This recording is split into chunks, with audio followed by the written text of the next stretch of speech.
Hello, hello, hello, everyone. Thank you for joining us from wherever you're tuning in the world. I am Dr. Dominique Eugene, and I am one of the board members of the International Council of Psychologists. And I'm speaking to you today, as has been the case, from Abu Dhabi in the United Arab Emirates. Our speaker today is Hanli vanWyk. She's a PhD candidate who will be speaking on crossing borders, confronting biases, the role of psychology in combating hate victimization. But before we get started, for those who do not know, the International Council of Psychologists who is hosting today's webinar is an organization of mostly psychologists with focus on exploring psychology and human rights, dignity, and justice. In addition to hosting a number of interest groups on health, on decolonization, and on wellness, ICP also hosts an annual meeting. This year's meeting will be held in Rotterdam, and we'll be focusing on human rights, dignity, social inclusion, and migration. So for those who will be joining us, we look forward to seeing you very soon. To give you a little bit more background about the ICP, membership in ICP is open to all, and we invite you to join as a member or not, to join any of our webinars at any time that you're interested in. You could find out more information about ICP through our website, which I'll put in the chat for you. Before we begin today's webinar, there are just a few housekeeping comments. First, please ask questions in the QA function on your screen or via the chat. We will try to get to all your questions during the discussion. Second, we will automatically send attendance certificates to everyone who is with us in this meeting for at least 40 minutes. We send the certificates to the names and emails that you signed on screen with. If you are using someone else's computer or have a different email from your login, please send a separate email indicating how you wish to receive your certificate. Also, I'll put that information in the webinar. Now, a bit more about our presenter today. Our presenter, which I'll be moderating for her, she is Hanli vanWyk. She is a PhD candidate, and she'll be giving you a little bit more detail about her family background, who she is, and how she got to be where she is at this point. Let's see. In summary, her presentation today and a little bit more about her, Hanli is inspired by Nelson Mandela's quote, "People must learn to hate, and if they can learn to hate, they can be taught to love." Her work as a global consultant focuses on fostering inclusive and just communities, societies, and workplaces. Her area of research includes hate victimization, focusing on the need for multidisciplinary, interdisciplinary, and transitional work, developing globally relevant guidelines, and responding to the real-world problems. As a founding member of the Hate Crimes Working Group, she contributed to research that culminated in the signing of hate crimes bill by the President of South Africa. In the last decade, she has presented her research in numerous countries and co-authored several academic articles and contributed to a report for the UNODC. Her PhD is in the process of comparing a sample of countries in the Global South to those in the Global North. Without further ado, I'd like to turn it over to soon-to-be Dr. Hanli vanWyk. Thank you so much for joining us, and I'll see you later. All right, thank you so much. That was a really lovely introduction. I really appreciate that. And yes, just to share a little bit about me and my background and family, I thought I would put up a few pictures, and on the top right, you will see my very diverse, culturally diverse family in which we grew up in South Africa. Some of them are from Asian descent, some of us are from Dutch descent, some of us are from Irish descent, so a really great collection of people from which to learn about different cultures and how to be with each other. So I'm very thankful for those experiences that I had growing up. Also, as mentioned, I am a global consultant looking at cross-cultural needs in organizations. And the bottom right picture is a picture of a small team that I work with on the global scale. I'm also married. My husband is in the middle picture there. He's a visual artist. One of the things that I really love doing is going on adventures. And my most recent adventure was with my 82-year-old friend to Savannah, Georgia, to go try food. So those are the kinds of things that I really love and enjoy doing. But one of the things that I'm very proud of is the work that we did as a team to gather information through the Hate Crimes Working Group, starting in 2009, when I designed a form for us to use to gather data across South Africa, when there were there was a lot of violence going on against foreign nationals and LGBTQ at the time, but there was no data that the government could look at in order for them to consider drafting a hate crimes and hate speech bill. So we started in 2009, the project kicked off in 2013, and we spent 5 years driving across the country, gathering information, actually interviewing victims of hate crime, interviewing NGOs who would be at the forefront of receiving and supporting people who are victims of hate crime or hate victims. And in that time, I also moved to the US. So I started to learn more about the US here and some of the way that data was captured here in terms of hate crime. And so that began to give me a much wider and broader idea of hate crimes in general, or hate victimization in general, as it was happening across the world. And as mentioned, the outcome of the Hate Crimes Working Group was that currently we are waiting for that. It's in front of the president. We're waiting for it to be enacted, but it is now the hate crime prevention bill in South Africa. So 15 years of work has culminated in that through this team. So just something to be mindful of as we go through some of the presentation. Okay, so we'll be speaking about crossing borders and confronting bias, and the role of psychology in combating hate victimization. And the question came up for me in these 15 years of doing this research is, what is the role of psychology? Where is psychology when it comes to victims of hate? And that started my journey towards my PhD now, to try and understand a little bit more of that. And I hope today to share with you a little bit about hate victimization and what it is and how I see it. I will talk a little bit also about the role of psychology, and specifically organized psychology in that, and leave you at the end with hopefully some practical things that you might want to do or engage with if this is an area of interest for you. So there are many, many different definitions for hate crime and hate victimization. They were mostly developed in the realm of hate studies and also in law, but through a psychology lens, this is what I've arrived at as a catch-all definition for hate victimization. So there are certain elements. It's usually acts of intolerance, prejudice, and discrimination, and most often they are violent in some nature or another. They are aimed to damage, diminish, and dehumanize a marginalized or minority group by isolating and attacking a member or members of that group. It reinforces or maintains the hegemonic hierarchies that are already in that given society. It results in the disruption of social cohesion and perpetuates a cycle of violence and victimization.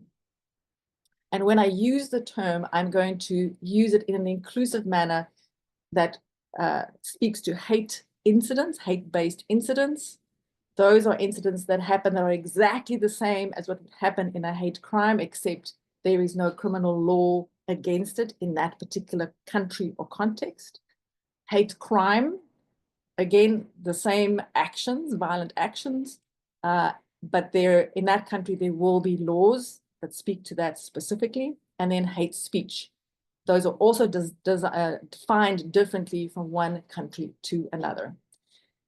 Something to notice about hate crime also is that even though there are hate crime laws in several countries, they do not necessarily depict the same characteristics. So it could differ from one country to another in terms of who is included in the protection of hate crime laws in that particular country.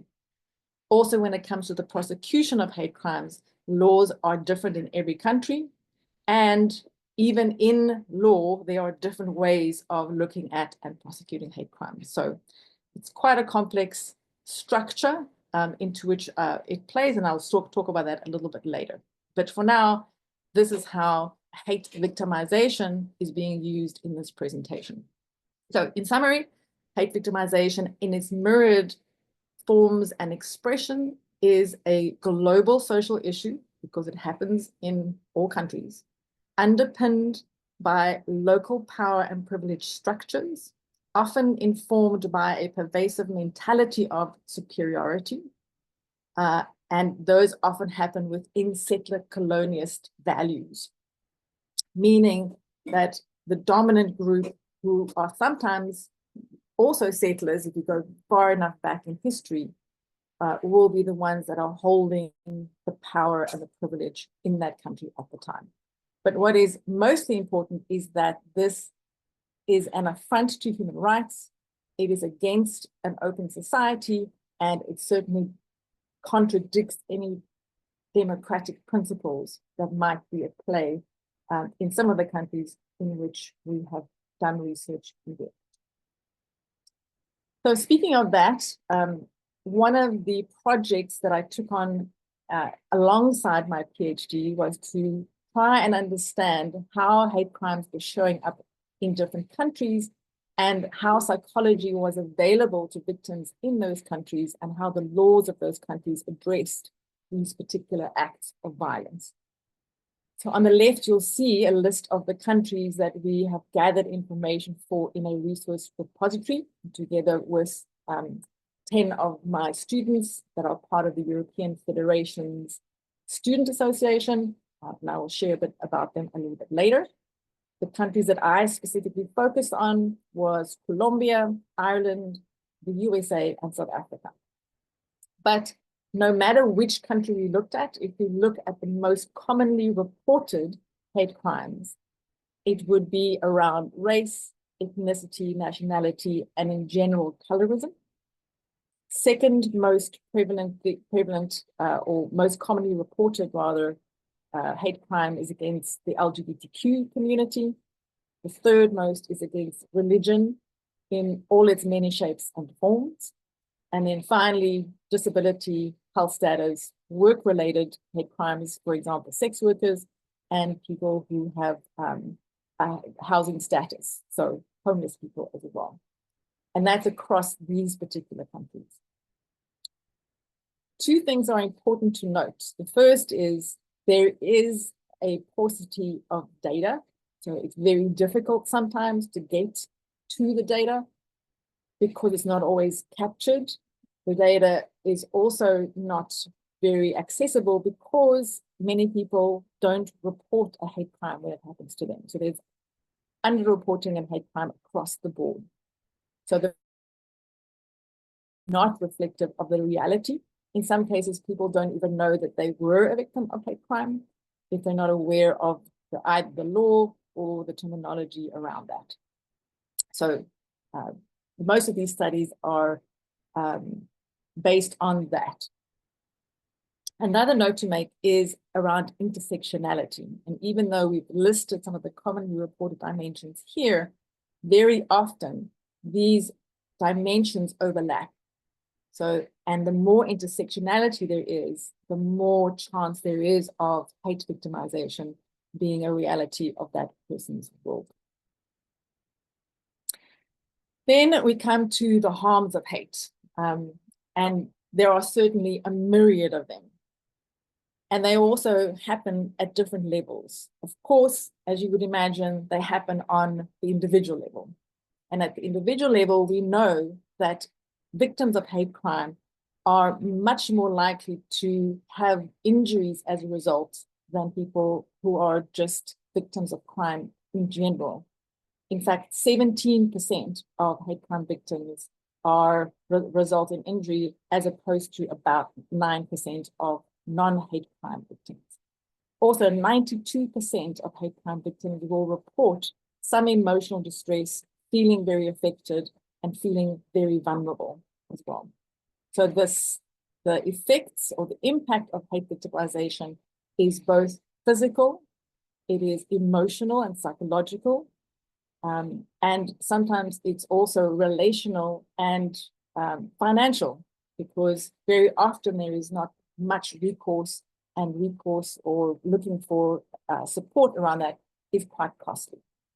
From a community perspective, there's often a chilling effect when it comes to the communities, very high levels of fear and anxiety that increases in that particular community, because it is a message crime that sends a message to that community, sending a message that they are in some way contemptible or perhaps even subhuman. So it does affect the community level. There is also the concept of no safe space, because in some instances, these perpetrators come from within the community. In fact, more often they come from within the community, and sometimes they will even come from within the family. So the perpetrators might be members of your own family. So sometimes the feeling of no safe space is one of the effects or the harms of hate.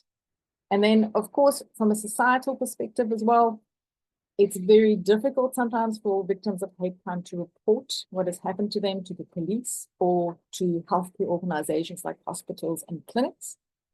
Most often because they are representative of the society in which victims find themselves and are part of the dominant group.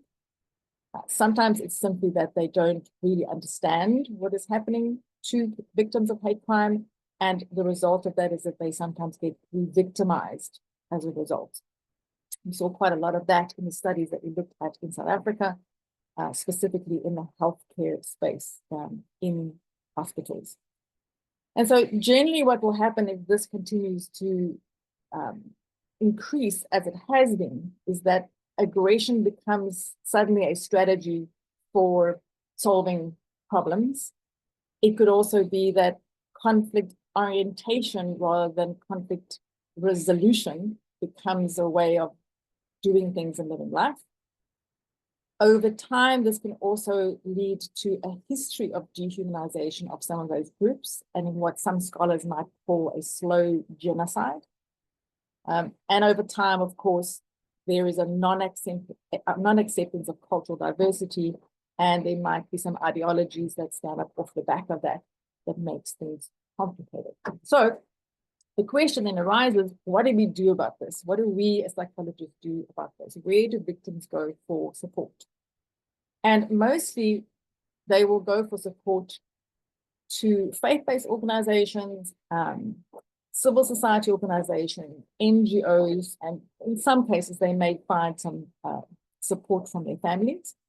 Because when we look at the ratio of psychologists in countries to population, we begin to realize that there might be very big gaps that exist, which makes it very difficult for victims of hate in some cases to find someone who will support them that has psychological training. The second, of course, is cost. Very often these are from marginalized groups that are already struggling enough as it is, and so that might come up as an issue. And then something to consider is the way that we are trained as psychologists sometimes has quite a strong Western lens. Over the last few years, we've been speaking about bringing in liberation psychology, being more decolonialized around our approach, honoring indigenous practices and approaches. But fundamentally, this is something just to consider, that these might be some of the obstacles that victims may encounter when they are seeking psychological support. So the good thing is that these million psychologists do often belong to membership organizations or societies of psychology, which I'm calling organized psychology. So those are membership organizations to which the psychologist might belong, or in this case here, I'll demonstrate that on a national level, we may have organizations like the American Psychological Association, CISA, which is the Psychological Society of South Africa, COPSIC, which is the Colombian Psychological Association, and PSI, and many, many, many more. So you as a psychologist might belong to one of those national membership organizations, which I call organized psychology.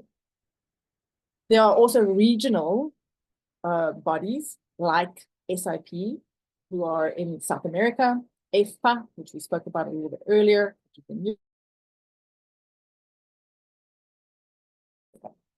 and then many of these organizations will belong to global organizations like the International Union of Psychology as a national member rather than an individual.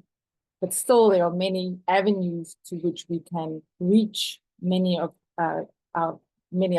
psychologists in order for them to learn more about hate crimes and also consider what competent care might look like for victims. ICP, who are also global and who are a vehicle for us to share and discuss some of these issues. There are many others that I've listed on the side that you can think about and consider. So these are all avenues through which we can reach psychologists in the hope to then also reach victims and make sure that we can be of support to them. But hate crime and hate victimization is a very complex problem because it is a societal problem as much as anything else, and therefore it does require a slightly more complex solution. And in order to help facilitate the solution of this, it's worth thinking about it or approaching it as an ecosystemic problem that has multidisciplinary aspects to it in terms of finding solutions, and obviously requires strong leadership around that as well. So, adapted from Bronfenbrenner, the ecosystems approach is one way of considering how to engage with hate victimization. So starting from the outer circle, it's important to think about the history of a country, history over time, because very often there are lessons in history that sometimes we tend to forget or we misremember them. So always think about history and changes over time. One of the results from my research was that hate victimization is cyclical in its nature. It happens, it may stop happening for a little while, or less of it might happen, and then it will just come back up again. So what can we learn from the cyclical nature of that? The second layer in are the macro systems, the international systems and ideologies. And if that is a place that you may find yourself or want to engage in, it's worth thinking about what are the international bodies that may be helpful in approaching when it comes to addressing or combating hate victimization. The next layer in is that of the national and regional organizations. Some of them we've mentioned. It could also be industry, so working in whichever industry you happen to be in. There may be incidences of that happening there as well. There may be incidences of institutional discrimination that could be a primer for hate victimization. Social services, the legal system, which I've mentioned, may be very different from country to country. And in the United States, for example, it's even different from state to state. So there's federal hate crime law, and each state has its own take on it. So knowing and understanding that. And then very importantly, the role of media and mass media. There is enough to suggest that the use of media can be very inflammatory in galvanizing or increasing hate incidents. So to keep an eye on that and to understand how the media works and plays into hate victimization is really important. And of course, that would logically link to hate speech. Then you might find yourself in a microsystem, which could be perhaps a division of one of those national or regional organizations that perhaps has a strong focus area that could be linked to hate victimization, peer groups, special interest groups, universities, centers within universities, and of course, mosques, temples, churches, and in the end, your own family as well. And then you, as a citizen psychologist, and I'm assuming that many of you are psychologists, but citizen psychologists or organizational leaders may play an individual role in pushing forward an understanding and awareness of hate victimization, how it happens, how it continues to happen, and what psychology might be able to do to combat that. So speaking of psychology and the role of psychology, we're going to come to the second piece, which is the multidisciplinary nature of it. So when researching and working in hate crime, not only is the criminal justice system involved, hate studies are involved, social work is involved, psychology is involved in a variety of different ways also. So it could be clinical psychology, community psychology, social psychology, forensic psychology. And in trying to prevent hate victimization, it is important that we have a multidisciplinary approach. Because as you see illustrated in this graphic, the law is not necessarily in place, if you look at hate crime legislation, to stop exclusion, discrimination, marginalization happening in a society or in a country. Even when you put that in place, as we did through the hate crimes working group, the law itself exists and there is some recourse for victims. However, we know that these laws aren't necessarily as effective as we would like them to be to prevent hate victimization from happening again.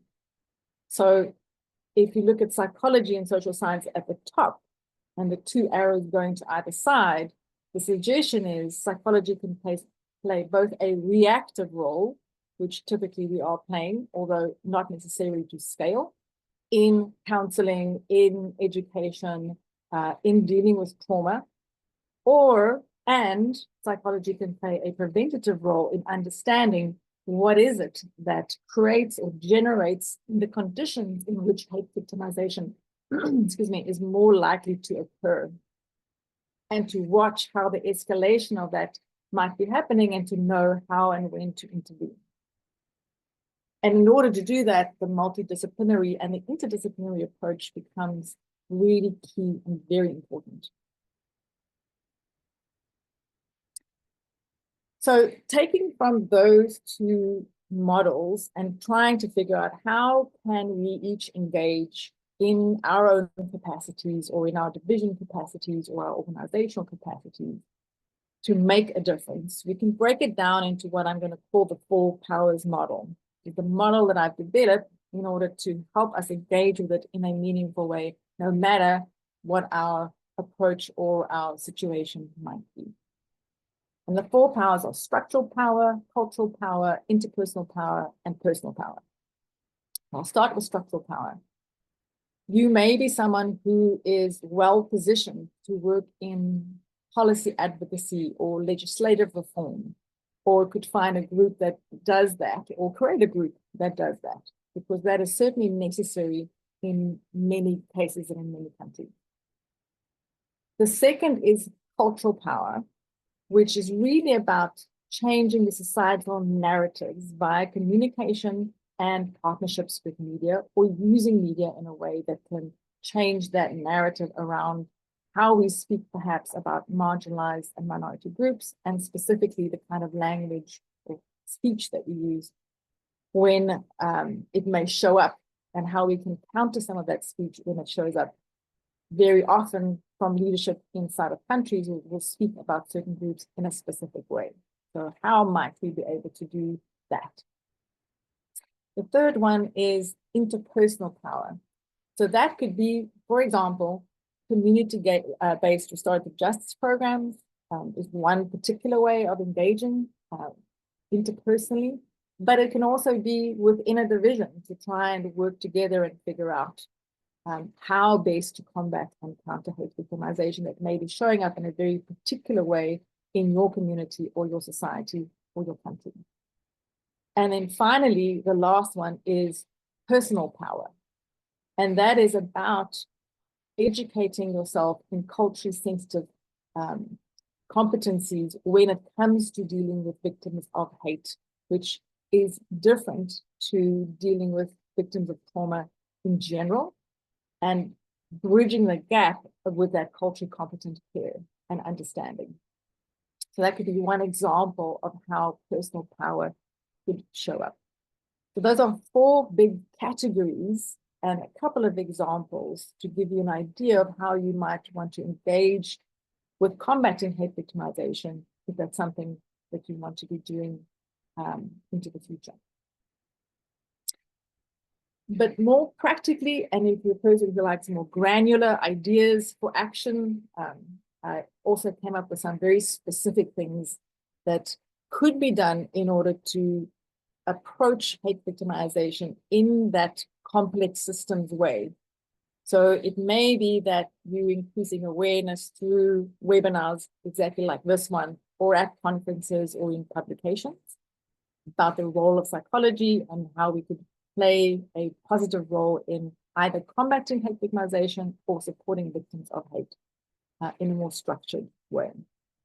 Another is to address biases that are within psychology and psychological organizations. This is something that came up through my research, is that is still there, which is, one would imagine, perfectly natural, because we all have biases, right? We all have things that we can perhaps work on. So addressing those within the organization, the division, or the group that you belong to.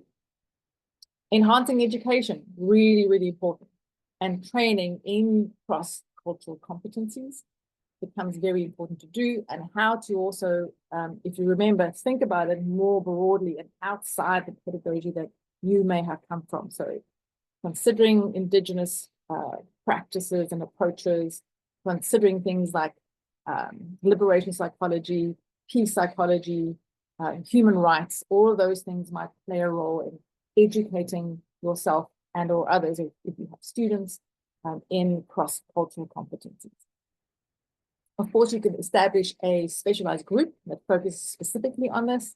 It could be one dimension of hate victimization that is particularly your interest. For example, the division in South Africa, part of SISO, who specifically focuses on LGBTQ, have also recently released some guidelines in working with sexual orientation, identity and expression, that will help other psychologists know how to approach and work with that particular population. So that specialized group might also do something like guidelines or standards.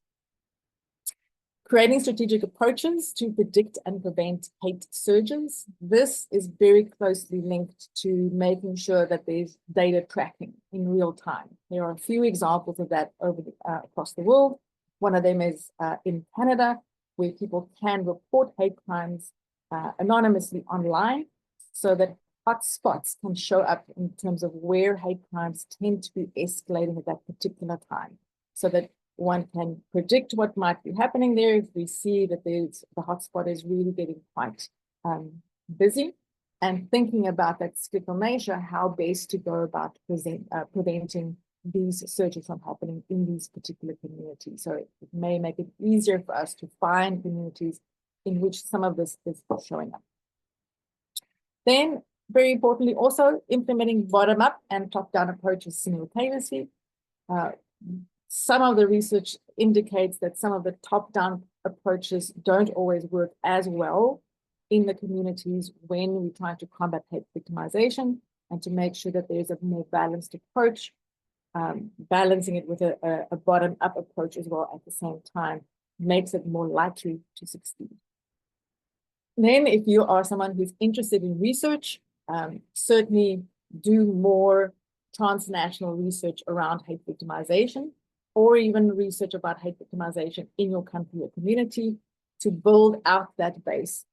Right now, there is a fantastic repository that is held by the International Network for Hate Studies.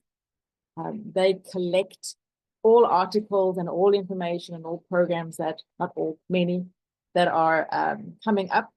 And so you can easily go there and do a little bit of research, but to contribute to that research with a psychological lens, which is the important piece, because often it's done with different lenses that aren't psychology.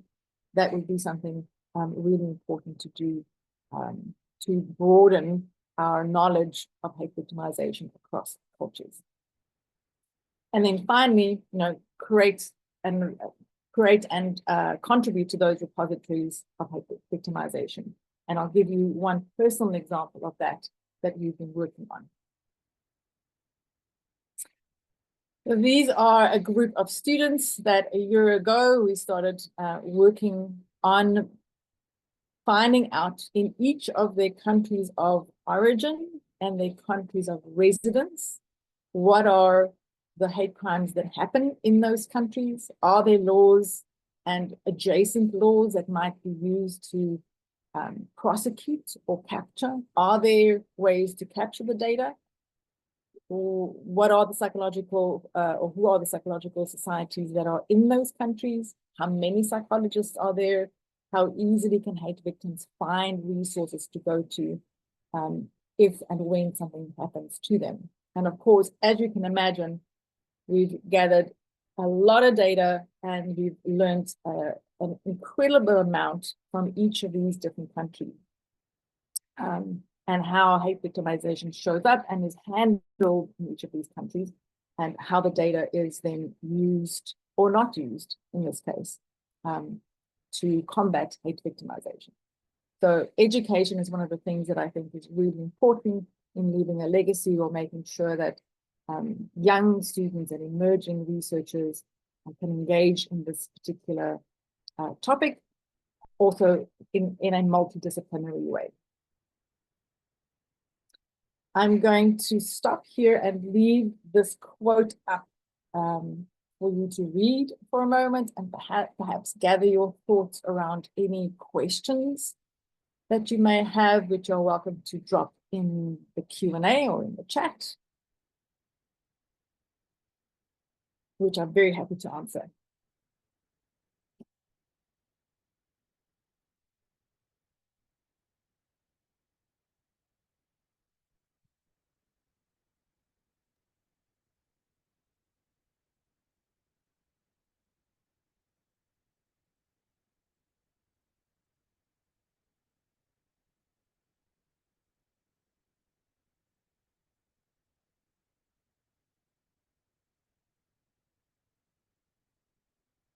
Thank you so much, Hanli. As we're waiting for some responses in the chat box, as people ponder over that last page, there is something that came up. So I thought perhaps we could, as everybody's digesting that page, in looking, a question that came up is, in looking at hate crimes across countries, how do legal versus educational interventions compare?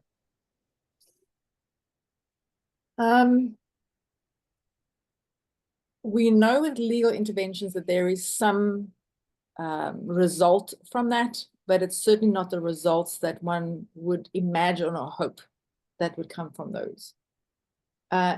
Educational ones are typically, if they are done well and rolled out in that top-down, bottom-up fashion, tend to be more successful. But they also are, as you can imagine, more resource intensive. And so it's sort of balancing all those things in order to decide which way to go. I think from a psychological perspective, perhaps the educational approaches are more readily possible than necessarily engaging in the legal approaches. Actually, there's questions. Can you go back to that last quote so people could look at it a little bit longer? Sure. There we go. And as they're doing so, there's another question that came up. Could you give us a link, or is there a repository of research on hate victimization? Yes, I will drop that in the chat when I stop sharing. It's the International Network for Hate Studies, but as soon as we come off share, I will drop it in the chat.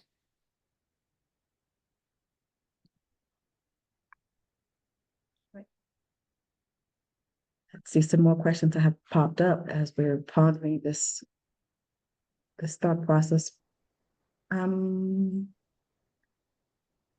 see, Sharon asked a question. Right, good. So interested in media and online world in promoting and challenging hate crimes.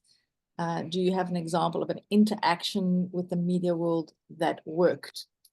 One of the experts that I interviewed for my PhD works for a global media firm. And they found that actually engaging with people who were using hate speech and asking them questions about why they were doing that and what they were hoping to achieve, which is an interesting approach that they felt made a very big difference in how people were showing up online. So I think that comes back to this complex nature of this. Instead of necessarily perhaps vilifying people, we may have to engage in conversation with them and at least attempt to understand their reasons, their approach, why they're doing something. And I believe that in doing so, the reason why it worked particularly well for them is I think it takes some of the energy out of those interactions online where people are very ready to say things online, but when challenged, won't necessarily hold their ground. So that's one of the interventions that I believe was successful. And I hope that answers your question. Thank you. Another question that came up was basically, what kinds of content are more effective for educational interventions? Can you give examples? In working across South Africa, it is the foundational content that we found was very necessary to start off with. Many people don't know and can't distinguish hate victimization from other crimes or other forms of trauma. So it's important just from a very foundational starting point to understand what a hate crime or hate victimization is, how it shows up, how not to confuse it with other forms of violence, understanding the impact of that, and then as psychologists understanding how to engage with that in a culturally competent and culturally humble way. So in instances or countries where it is not yet a conversation, that's very important as a foundational piece. In other countries where hate crimes have been active for quite some time, for example, here in the US, it's the hate crimes laws have been in action here since the late 1960s for a variety of reasons. There, I think the educational piece is more around the community and how the community interacts, how to look at difference, how to have conversations, how to make space. So it's all the kinds of things that I think we as psychologists know and can train in quite easily. So there are those kinds of educational engagements with academics or students and community that I think is very helpful. And I hope that answered. Thank you. And there's some more questions that are popping up. I wanted to share another comment or a question.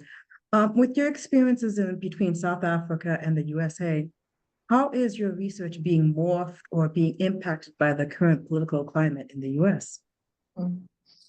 Well, let's just say it's very topical. And a lot of what I've looked at historically is now seemingly coming into play. And we're seeing some of the effects of that in behaviors of people against each other or, with each other. So I fully expect there to be not just in this country, in the US, where I'm currently residing, but worldwide for there to be an uptick, just like there was during COVID, also worldwide, an uptick in hate victimization across the board. So I'm expecting to see more of this happen, which is very concerning. And I'm hoping that we as psychologists, people who care about these things, can show up in a way that can hopefully prevent some of this, or at least be on the reactive side and be there for victims of hate of whichever dimension that might be, whether that's, you know, race, as I said, LGBTQ, religion, disability, any of those. Yes, it's interesting times that we're definitely in. Can you say more about how liberation or decolonization approaches can help foster effective world change or decrease hate crimes? It seems like every decade or every century there is a resurgence of unhappiness, to say the least. And how do you see that the ebb and flow can work through liberation and decolonization approaches, right, for those who are being targeted around the world? So I would say the first thing, my first approach to it would be the human rights approach, because I think it's perhaps the most, the broadest, right? To just think about it from that perspective. The second is then to understand how psychology, how we are trained as psychologists, where our training comes from, and that it is necessarily from a more Western lens, right? And that is not judging it in any way, it's just what it is.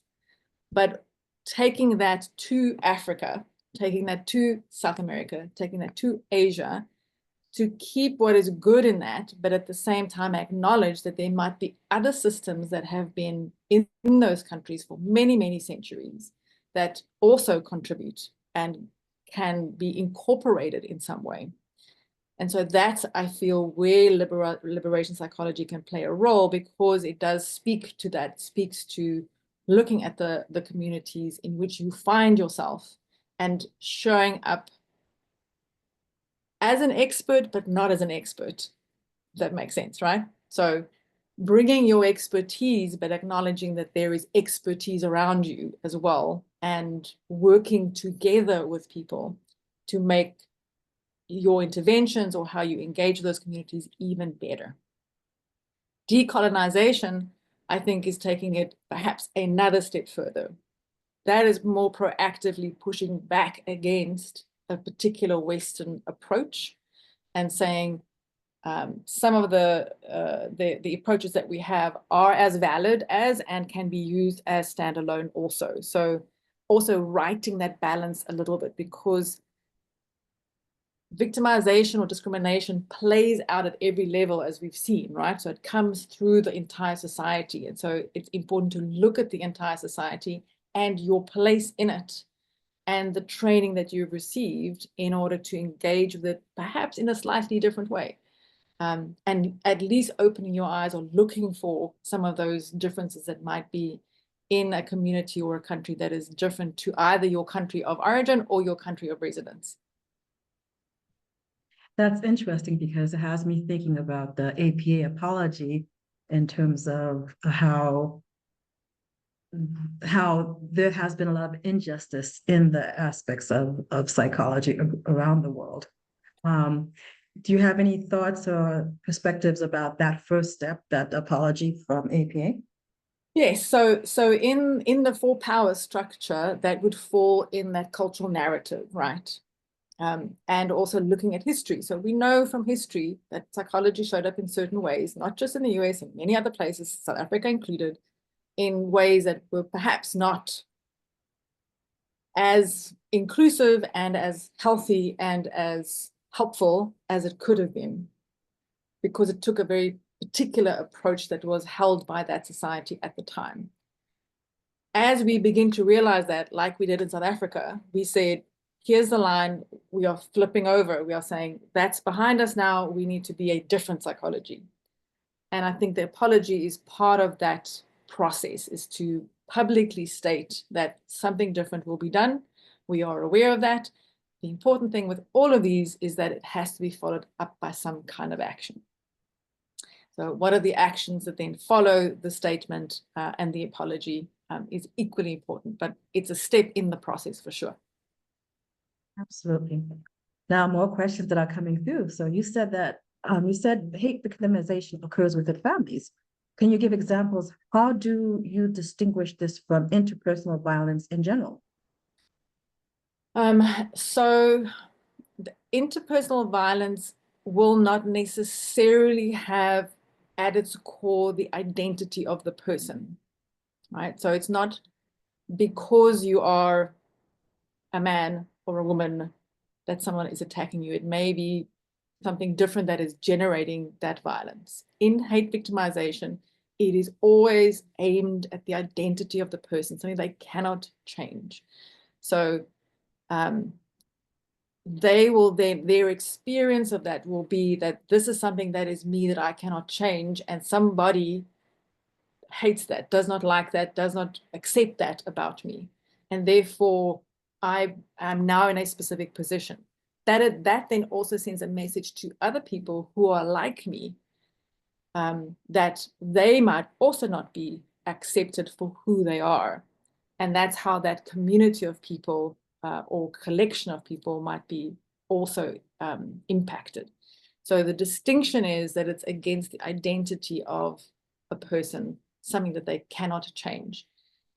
There's a lot of, I have a lot of debate around things like femicide, whether that's a hate crime or not, and those are open discussions. Like no one's pinned that down that I'm aware of, right?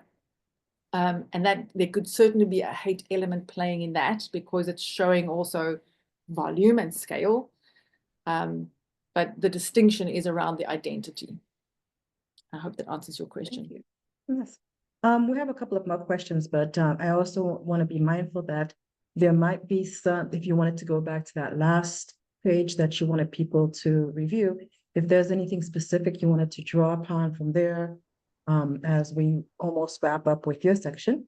But before doing so, just another question. Can you speak about the role of cultural models in preventing hate speech or encouraging it? And how can psychologists intervene at this level? Cultural models of hate speech. Can you say a little bit more? Whoever asked the question? More in terms of what is happening when, how can we help intervene when people start thinking about the hate speech, the things that come up, how do we prevent that from happening, if that's even possible? And how, as psychologists, we could even impact that speech. Right. So, like, you know, for example, when leaders, especially when leaders engage in hate speech. right. So the rhetoric that I always look out for, because hate speech is also, it's a very squirrely, not ill-defined, it's defined in many different ways. And so it's sometimes difficult to land on one thing. The distinction that I make that I find helpful, and I hope will be helpful to you, is if that speech is around dehumanization, that is the line that you cannot cross. People are allowed their opinions, they're allowed to express their opinions about something and disagree with whatever it is. But the minute you begin to dehumanize, if you hear that kind of language, I believe you've strayed into the realm of hate speech as a concept. And that's where us as psychologists can point out that language to say, this person is calling a human being an animal or an insect, or is degrading them in such a way that it is unmistakable that that kind of speech is inflammatory and damaging to another human being. And so I think having that distinction and listening for that language and stopping even people around you that you might be interacting with edging in that direction, right? Because that's just how some communities are, is that they'll start speaking about a group in a specific way. As a psychologist, that is the place where you can engage and explain perhaps, or suggest that they refrain from doing that, or listen to what the real issues are and what some of the frustration is, and if there's even any thought behind it sometimes, because I think sometimes it kind of generates itself. And that's one of the things that I believe one has to stop, because if it keeps on generating itself, it gets away from itself and becomes its own thing. Okay. And I think there was a request that if there's any examples of icebreakers related to this theme that you're discussing. I did put in your webpage about the International Hate Studies program. So is there any particular icebreakers people could figure out how to intertwine in their conversations when they're hearing things that might not be favorable? One of the things that I often do with groups is what I call cultural introductions, in which we allow people to introduce themselves by explaining a specific identifier around themselves. So so we exchange information that way. So, and the impact that that had on me as a person and you as a person. So I might introduce myself as coming from South Africa, and I will explain how that is relevant and how that's important. And I will also maybe explain that I'm Buddhist and how that colors the world that I look at and live in, and why I chose that particular religion to follow. So with cultural introductions, if you give people a framework to introduce themselves using some of their identifiers and explaining the importance of that to them or the impact that's had on them, I often find that people learn, even people who know each other sometimes learn about stuff that they didn't know, about someone that they've been working with for 5 years and so on. So that's one of the ones that I find is quite effective and sort of connecting. Great. Now, is there anything that you wanted to go back to your last slide on Aaron Fromm that you wanted to point out, or no, I was just putting it there to allow everyone to think. I know I sometimes need a minute to think about questions, and I thought that might be helpful for those of us who needed a bit of time to think about questions so that we can have this wonderful Q&A exchange.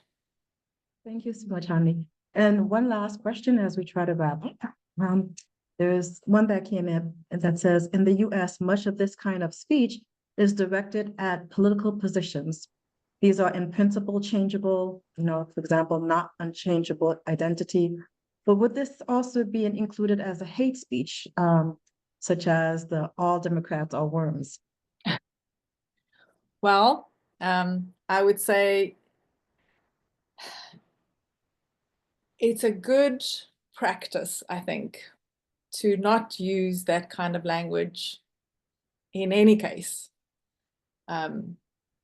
because I feel it's kind of I'm going to call it a gateway drug, right? It's like you start speaking like that, you tend to continue speaking like that, other people speak like that. So my suggestion is, I don't know whether it's right or wrong, but my suggestion is that avoiding that kind of language might be more constructive than engaging with that kind of language.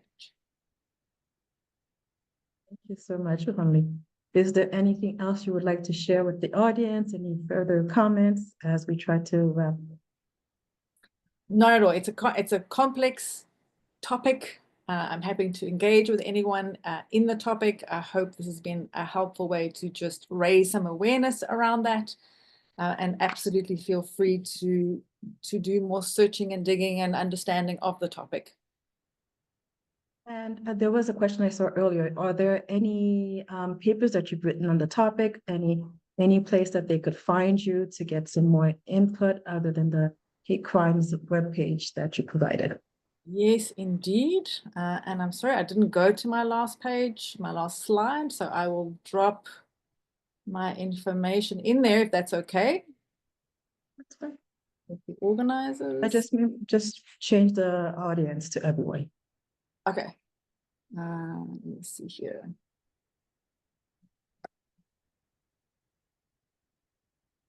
One second. And as you're doing that, if there's no further questions, we can go into just the final wrap up. Thank you again, everybody, for joining us. We are always pleased to see you here and to have so many participation. This, as I mentioned earlier, or perhaps I forgot to mention, this webinar will be posted on our webpage. So please feel free to tune in. That is where you will find the information that you might find relevant from all of our past webinars. And also to get more information about the soon-to-be Dr. Hanley vanWyk. So we're wishing you the best with your dissertation proposal, and we're looking forward to seeing you around the globe as you do miraculous things and getting us to get through this whole process that we're in, as the world turns and as the world changes. Any final thoughts, comments, or questions for us? No, just thank you very much. I dropped some of my information in the chat, so please feel free to reach out or read whatever I've produced so far. Thank you. Thank you so much, Hanley. We'll see you soon. See you in Rotterdam. Yeah, we'll see you there. Bye.